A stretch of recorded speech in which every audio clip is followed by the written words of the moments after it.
Hello friends, मैं अभिषेक कुमार समृद्धि IAS के online platform पे आप सभी का स्वागत करता हूं, अभिनंदन करता हूं। दोस्तों, एनआईएएस डीएलएड को मान्यता दिलाने के लिए क्या क्या तैयारियां चल रही है, सुप्रीम कोर्ट केस को लेकर के क्या अपडेट है, इलाहाबाद हाई कोर्ट वाले केस का क्या अपडेट है, दिल्ली हाई कोर्ट वाले केस का क्या अपडेट है, उत्तराखंड के विश्वनाथ जी वाले केस का क्या अपडेट है, रिव्यू पिटीशन जो दायर किया गया था उसका क्या अपडेट है, इन सभी अपडेटों पर चर्चा करूंगा दोस्तों। साथ ही बिहार बीपीएससी फेज 3 के वैकेंसी में एनआईएएस डीएलएड को लेकर के क्या चल रहा है दोस्तों, उनको मौका मिलेगा या नहीं मिलेगा, इस बारे में हम दोस्तों आप सभी को बताने वाले हैं और चर्चा करने वाले हैं। तो बहुत सारे अभ्यर्थी जो है एनआईएएस डीएलएड वाले वो लगातार मैसेज कर रहे हैं, कॉल भी कर रहे हैं, कई सारे लोगों का तो कॉल भी आ रहा है और ये पूछ रहे हैं कि सर शिक्षक भर्ती बिहार का जो आया है मार्च में जिसका एग्जाम होने वाला है उसमें हमें मौका मिलेगा या नहीं मिलेगा, इसको लेकर के जो परेशान है। तो मैं दोस्तों इन सभी बातों को जो है बताने वाला हूं। तो सबसे पहले यदि आप इस चैनल पे नए विजिट कर रहे हैं तो समृद्धि आज के चैनल को सब्सक्राइब करें, लाइक करें, कमेंट करें और बेल आइकन को प्रेस करें ताकि जब भी कोई नया अपडेट एनआईएएस डीएलएड को लेकर के आए तो शीघ्रता से आप तक पहुंच पाए। दोस्तों, बात करते हैं एनआईएएस डीएलएड की मान्यता के लिए और बीपीएससी ट्री में उनको मौका मिलेगा या नहीं मिलेगा। दोस्तों, तो सुप्रीम कोर्ट द्वारा एनआईएएस डीएलएड को जो है वो रद्द किया जा चुका है, इसके बारे में आप सभी जानते हैं। अब हम सभी जो है लड़ाई लड़ रहे हैं कि सुप्रीम कोर्ट जो रद्द किया हुआ है उसको लेकर के कि आखिर में एमएचआरडी के अप्रूवल पर एनसीटी ने जो है 18 महीने का डीएलएड कोर्स कराया है और सुप्रीम कोर्ट ने उसको जो है कहा है कि 2 वर्ष के डिप्लोमा के बराबर 18 वर्ष का डीएलएड नहीं है, इसलिए इसको रद्द किया जा चुका है।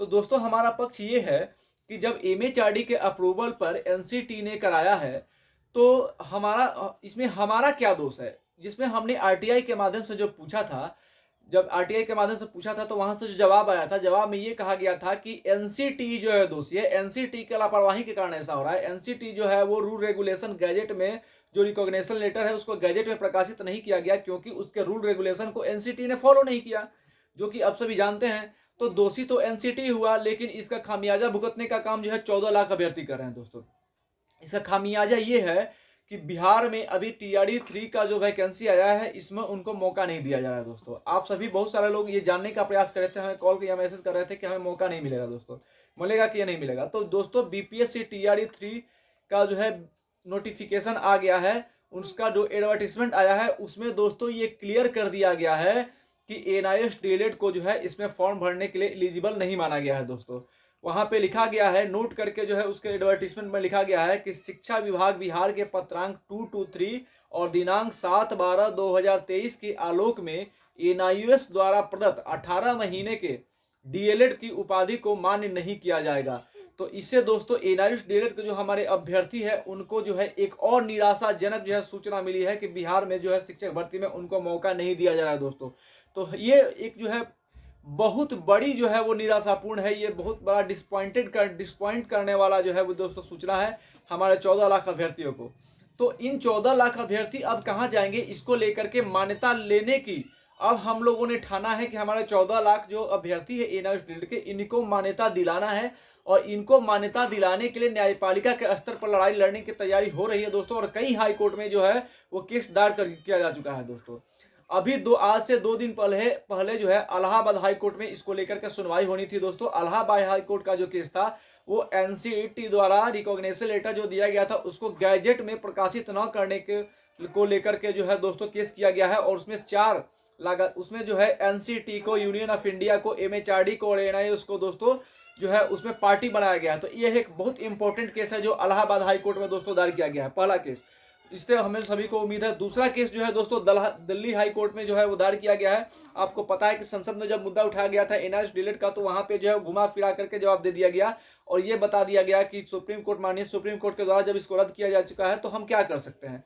तो उसको लेकर के जो है नंदन वोहरा सर के द्वारा दिल्ली हाई कोर्ट में जो है दोस्तों केस किया गया है, तो वहां से भी कुछ पॉजिटिव निकलने के जो है पूरे आसार है। दोस्तों, तीसरा जो केस है दोस्तों उत्तराखंड के विश्वनाथ जी के द्वारा जो किया गया है उस केस से भी उम्मीद है और वहां से भी कुछ पॉजिटिव निकल कर आया। दोस्तों, इन सभी केस जो है वो अपने आप में बहुत महत्वपूर्ण है और हम सारे एनआईएएस डीएलएड के जो अभ्यर्थी है वो इससे जुड़े हुए हैं और लगातार हम इस उम्मीद में हैं कि कहीं से कोई पॉजिटिव हमारे लिए आए ताकि हम सुप्रीम कोर्ट वाले फैसला को लेकर के जो है वो अपने आप का पक्ष अपना जो पक्ष है वो रखे वहां पे।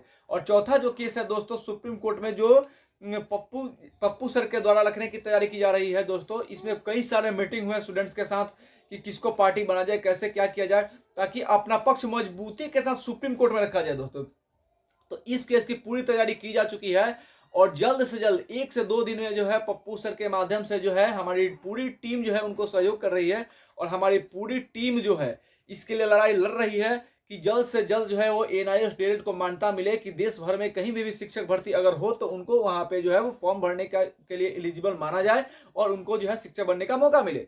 तो इन 14 लाख 14.5 लाख जो अभ्यर्थी है एनआईएस डीएलएड के, इनकी लड़ाई हम लड़ रहे हैं दोस्तों।